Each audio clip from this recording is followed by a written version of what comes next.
ایک دفعہ کا ذکر ہے کہ ایک چھوٹے سے گاؤں میں ایک بوڑھا آدمی اور ایک بوڑھی عورت رہتے تھے۔ ان کی زندگی غربت اور تنگ دستی میں گزرتی تھی اور ان کے کوئی اولاد بھی نہیں تھی۔ بوڑھے آدمی کا نام رحمت اور بوڑھی عورت کا نام زینب تھا۔ وہ دونوں اپنے چھوٹے سے مکان میں رہتے اور محنت مزدوری کر کے اپنا گزارا کرتے تھے۔ ایک دن زینب نے کچھ ٹماٹروں کے بیج اپنے چھوٹے سے باغیچے میں بو دیے۔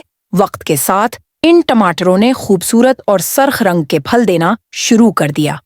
زینب اور رحمت خوش تھے کہ اب وہ اپنے باغیچے کے ٹماٹر بیچ کر کچھ پیسے کما سکیں گے۔ ایک دن ان میں سے ایک ٹماٹر نے بوڑھے جوڑے کی توجہ اپنی طرف مبذول کروا لی۔ یہ ٹماٹر اتنا بڑا، خوبصورت اور سرخ تھا کہ دیکھتے ہی نظر جمتا تھا۔ زینب نے فیصلہ کیا کہ وہ اس ٹماٹر کو نہیں توڑیں گی اور اسے مزید بڑھنے دیں گی۔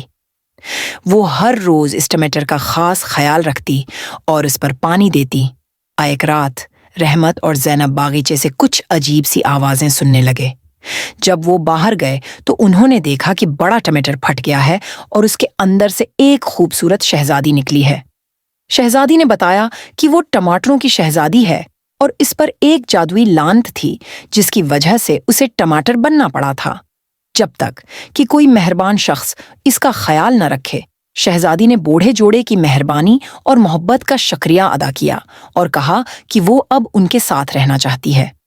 اس نے اپنی کہانی سناتے ہوئے کہا کہ وہ ایک بڑے بادشاہ کی بیٹی تھی، لیکن ایک جادوگرنی کی لانت کی وجہ سے اسے ٹماٹر بننا پڑا۔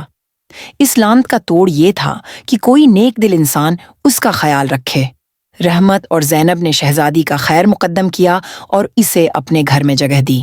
شہزادی نے ان کے ساتھ رہنا شروع کر دیا اور گھر کے کام کاج میں ان کی مدد کرنے لگی۔ وہ روزانہ صبح اٹھ کر گھر کی صفائی کرتی، کھانا بناتی اور رحمت اور زینب کی خدمت کرتی۔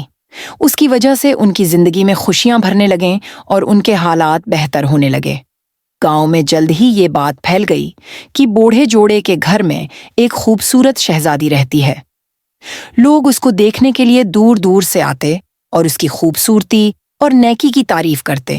ایک دن بادشاہ کو اس خوبصورت شہزادی کے بارے میں پتہ چلا اور وہ اس سے ملنے کے لیے بوڑھے جوڑے کے گھر آیا۔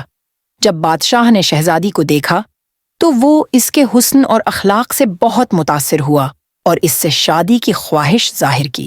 شہزادی نے بادشاہ کی شادی کی پیشکش قبول کی، مگر ایک شرط رکھی کہ رحمت اور زینب بھی ان کے ساتھ محل میں رہ سکیں گے۔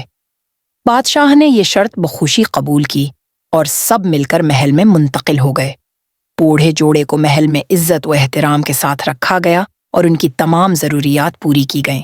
شہزادی کی محبت اور حکمت کی وجہ سے ریاست میں خوشحالی آ گئی۔ بادشاہ اور شہزادی نے مل کر رعایا کی خوب خدمت کی اور ہر طرف امن و سکون کا دور دورہ ہونے لگا۔